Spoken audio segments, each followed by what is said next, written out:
Hello all. Okay, let's start. We all know that computing power of computers are increasing rapidly day by day.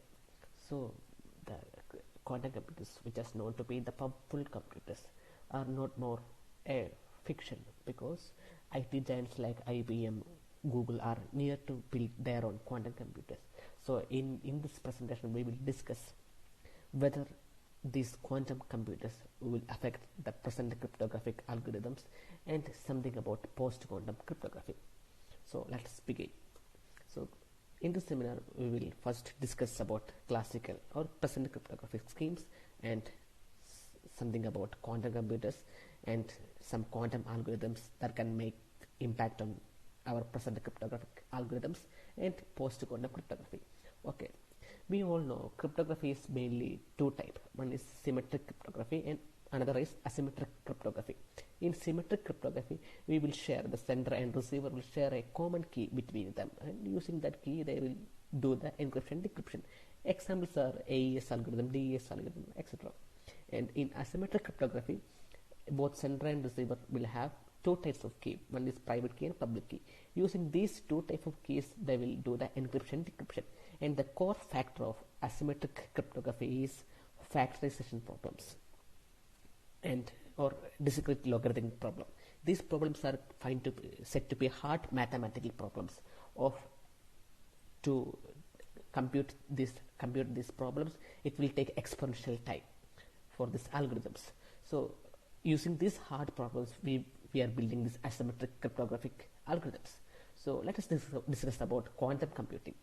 It was introduced in 1982 by Richard Feynman. Used the effect of quantum mechanics. Here in quantum computers, bits are called qubits. So there are some difference between bits and qubits. Let us discuss about the few properties of qubits. First property is superimposition, which means that a qubit can exist in both 0 state and 1 state at a time. There's an equation shows the state of a qubit where alpha 0 and alpha 1 are known to be the probability factors, and we could find that alpha 0 square plus alpha 1 square is equal to 1, which basically means that a qubit can be either in state 0 and either in state 1. And second property is quantum entanglement, which is same as entanglement in quantum mechanics. If two bits are said to be in entangled, or if we generate a system of entangled qubits, then we can't separately find the state of each qubits in that system because they are entangled together. That's basics of quantum entanglement. So it says that an n-qubit computer can process 2 raised to n operation parallel, which will make these quantum computers very powerful. But the interesting fact is that quantum computers are not always faster than classical computers. Quantum computers are only powerful when they are treated with algorithms that will exploit quantum parallelism. That's the power of computing operations parallel. So we have to give special algorithms to quantum computers, which are known to be quantum algorithms. So the main difference between classical computing and quantum computing is the main difference between the bits. Here in classical computing we use qubits, and in quantum computing we use quantum bits, which is called qubits. So the output of quantum computers, it is not unpredictable output, and it is complex. We don't know what will be the exact output of a quantum computing model.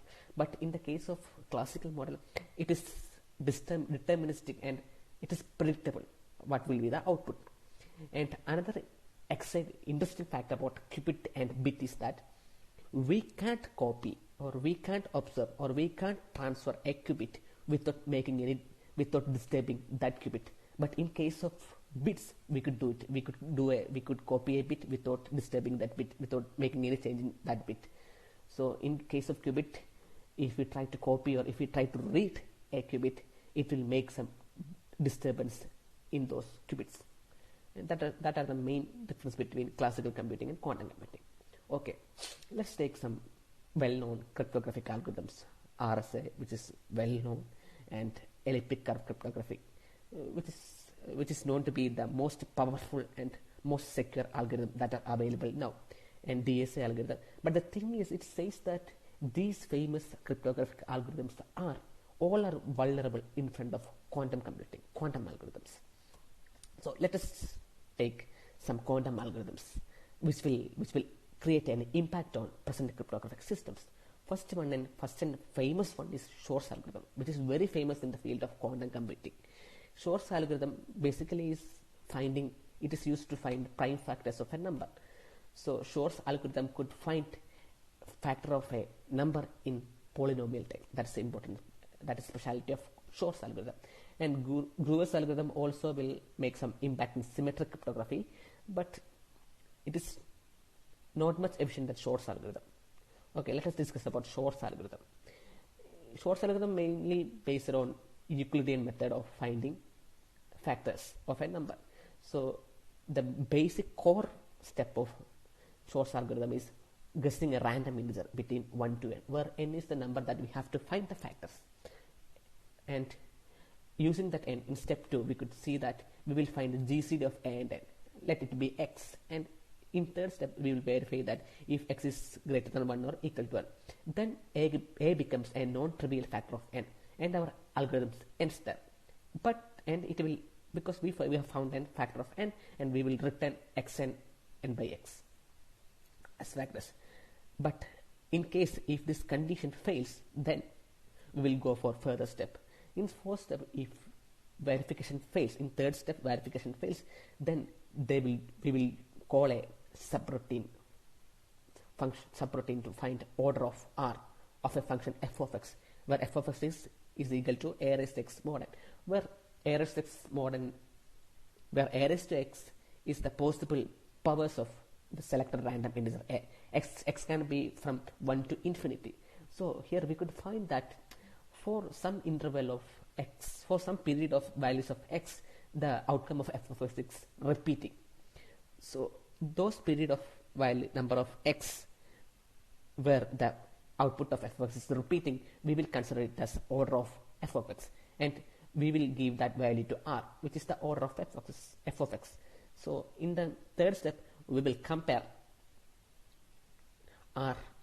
We will compare R's value with, if R satisfy, or if R is or if a raised to R by 2 comprehend to minus mod n, then our algorithm fails there, and we will go back to step 1, and we will select a random integer, and we will do the same work again with another random integer a. Otherwise, we have found a non-trivial factor of n, and the factors are GCD of a raised to R by 2 plus 1n and GCD of a raised to R by 2 minus 1n. So here we could find that if we use a classical computer to find the prime factors of a given number n, then it will take order of 2 raised to n time for that. But in worst case, that is the worst case scenario.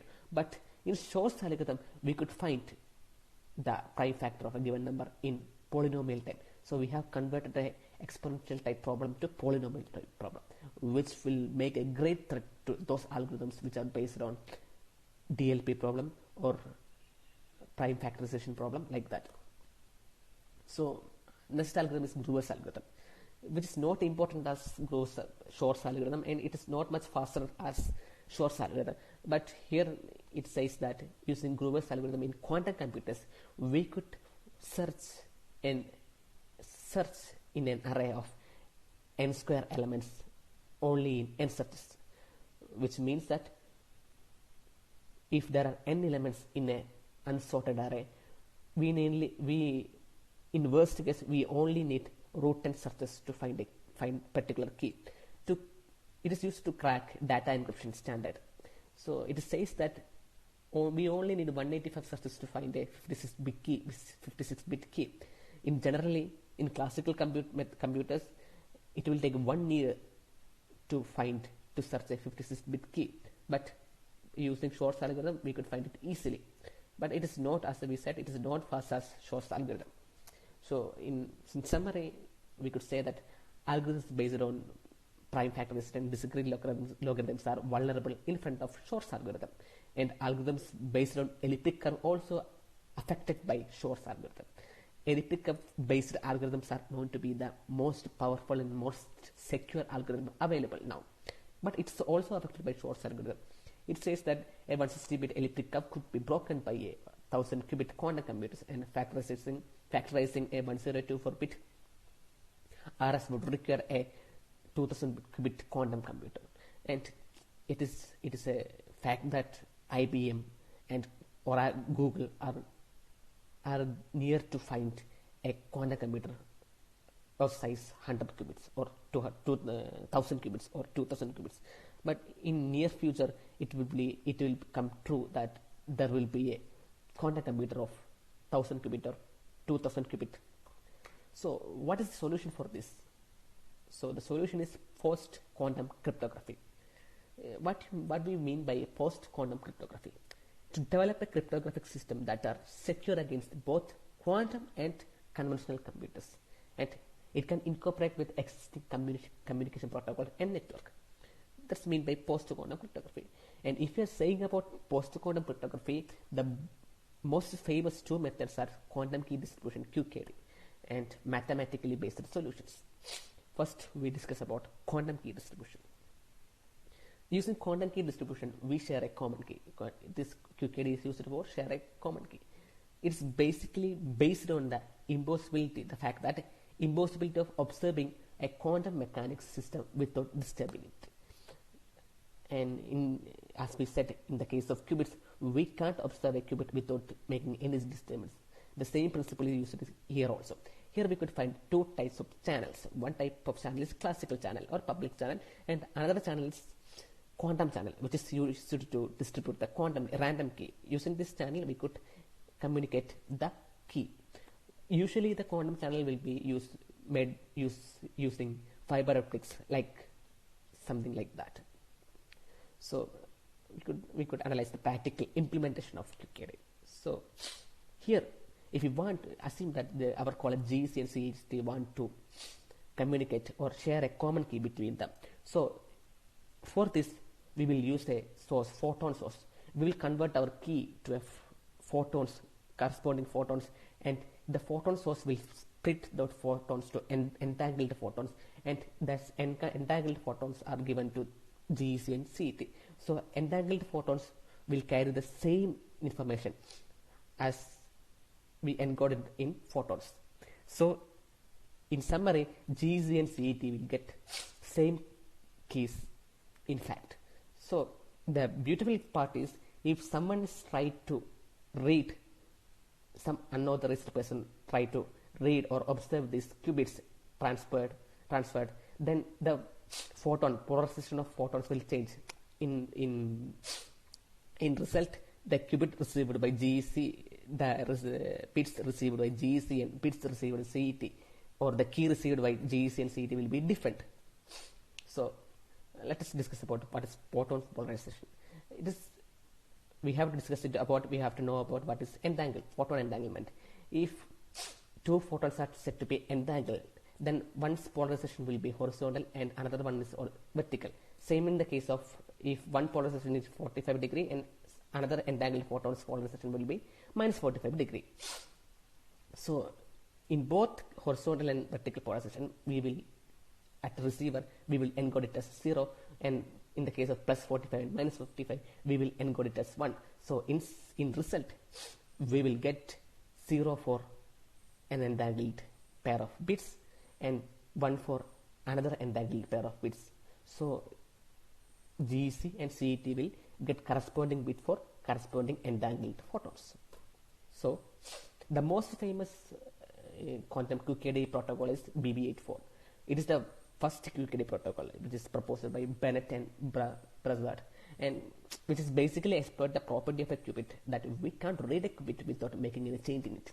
Here also we could find two types of channel. One is classical channel and one is quantum channel. And assume that Alice is communicating with Bob, and assume Eve as an attacker or unauthorized person who tries to observe our key that we are transmitted. So there are two types of qubits in this process. One type of qubit is produced by process A, and another type of qubit is generated by process B. Process A and process B. And in this method, we use two kinds of machines. These machines are used to convert our qubit to corresponding bit. Okay. So for machine A, it will read, if we give a qubit which was generated by process A, then it will give 100% accurate result as output. But if we give a qubit produced by process B to machine A, it will give only 50% correct answer. The same case in machine B also as in machine A. And the property of this two machine is that if we read a qubit to using a machine A or machine B, at the spot that qubit will be get deleted. So if we read some qubit using any of this machine, then that qubit will be get destroyed. So we could analyze a scenario where there will be no attackers or there will be no Eve. The condition is very secure. In that case, Alice will send both qubits generated by process A and process B randomly to Bob. But Bob don't know which are the bits generated by process A and process B. So Bob will give 50% of the qubit he received to process B, machine B, and 50% to machine A. And he will encode using that method. So at result of that method, he will get 50% correct observation and 50% random prediction. So in the random prediction also there will be a 20% correct observation. So in totally average, he will get a 75% accuracy if there is no Eve. And assume the scenario that Eve is trying to read the qubit, and Eve is an unauthorized person. So he will do the same thing that Bob has done. She will read the qubits, and she will give 50% of the qubit to A and 50% of the qubit to B, and from that qubit she will encode the key. So you will get accuracy average as 75%. But the problem is at the moment she read the qubit using this machine, the qubit will be get deleted. So Eve has to regenerate the qubits using A and B. But Eve don't know what are the bit generated by qubit process A and process B. So Eve will randomly generate qubits using process A and process B. So Eve will retransmit the bit the quantum channel. But if in the transmitted channel, only 50% of the qubit will be correct and 50% of the qubit will be random. So in result of that, accuracy of Bob will be reduced to 62.5% because of the presence of Eve. So by observing the accuracy of Bob result, Bob can find that it has fallen to 75% to 62.55%. So Bob could decide that there is some person, unauthorized person, he is trying to read the qubit. So by knowing that, they could do some kind of other communication and make the communication more powerful and more secure. The basic idea of the algorithm is to find the presence of any unauthorized attacker or like that. So the question is there is any other solution to this post-quantum cryptographies? So here another method is, some solutions are based on mathematical problems. We know in asymmetric cryptography we use some hard mathematical problems, but the problem is those hard mathematical problems will become solved in front of quantum algorithms. But there are some other mathematical problems which will still be hard to even to classical computers and to quantum computers. One of those hard quantum mathematical problem is lattice-based problems, which are known to be immune to quantum algorithms. What is a lattice? If we are given n linearly independent vectors b1, b2 and bn, then the lattice generated by those linearly independent vectors is the linear summation of scaled values of b1 to bn. So x here we could find that ba is the linearly independent vector and xi is some random integer. So here b1, b2, b3 are known to be the basis of a lattice. But the problem is the basis of a lattice should be an integer. Lattice is somehow like a matrix, but some differences. Okay, in lattice-based problems, mathematics, there are some most famous problems which are known to be hard problems. The first problem is short vector problem. Here they will give a number of bases of a lattice, and we have to find the shortest non-zero vector in that lattice, which is shortest vector problem. In closest vector problem, they will give the basis of the lattice, and they will give a vector v, which is not part of that lattice, but we have to find a vector which is part of that lattice and which is near to v. And bounded distance problem, which is same as closest vector problem, but here they will give a vector v which is part of that lattice, and we have to find another vector which is closer to that vector v. And in case of lattice based cryptography, we use this bounded distance problem to create our algorithms. And converging radius problem is that they will give the basis of the lattice, and we have to find a sphere which will cover two lattice points whenever it is placed on any points in that lattice. Okay, for the most famous lattice based cryptography is learn with error cryptography. Assume that here also Alice and Bob are trying to communicate with each other using a classical channel. For that communication, first they will select a matrix of size m into n, and each element of that matrix, which is aij, must be less than q. Q is a random integer with a high value, high magnitude. Okay, and at Alice will select a private vector x with m entries. Basically, it will be a binary vector, and using that x and our previous matrix A, she will generate a public vector, public key, which is known to be u. And the important part of this problem is that using a and x, we could easily find u, but if we are given u and a, it is very hard to find the private vector x from that given u and a, which is similar to the discrete logarithmic problem. So in case of Bob, assume that Bob is sending some data to Alice. Here Bob will use two vectors, public vectors b1 and b2, to encryption, and he will send that b1 and b2 to Alice. Here we will do encryption to each bit of the data that we have to send, and Bob will have some three private vectors, which is s1 of size m, which is a random vector. It can be anything, and e1 and e2. E1 and e2 are known to be error terms, and which are size of m, but the magnitude of each element in e1 and e2 must be very, very less, very, very small. It is known that e must be very less than q by 4. And using a and s and e1, Bob will find the value of b1 by this computation, and using s and u and e2 and some other values, he will find the value of b2.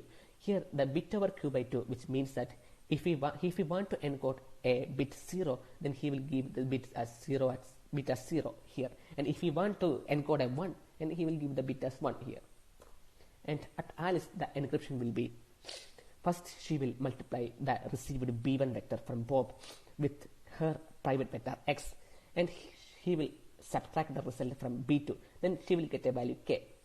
This is the mathematical computation of k. And in k, we could observe that e2 minus e1 dot x. We know that the magnitude of e2 and e1 is very less, and magnitude of x is also very less. So this value e2 minus e1 dot x will be very less. It is nearly equal to 0.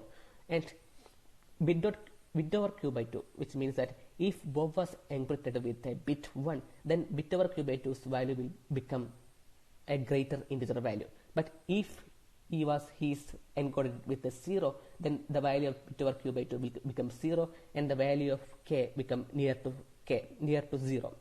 And in summary, if Alice find that k is near to 0, then Alice will deduce that the bit sent by Bob was 0, else the bit sent by Bob was 1. So in conclusion, we could say that quantum computers will affect conventional cryptographic system. We have seen that, and which means that it will affect both symmetric and asymmetric cryptographic system, as we have seen in Shor's algorithm and Grover's algorithm. And what's the solution for this? Solution is using cryptographic schemes resistant to quantum computing can solve this problem. And QKD like BB84, lattice cryptography are good example for this post-quantum cryptographies. And it is important that we have to migrate our current cryptographic system to post quantum cryptographic system, because in 1 or 2 or 3 or years this concept of quantum computers will become more true, more fact. So it is important that we have to migrate our post quantum cryptography, for our current cryptographic system to post quantum cryptographic systems. Thank you.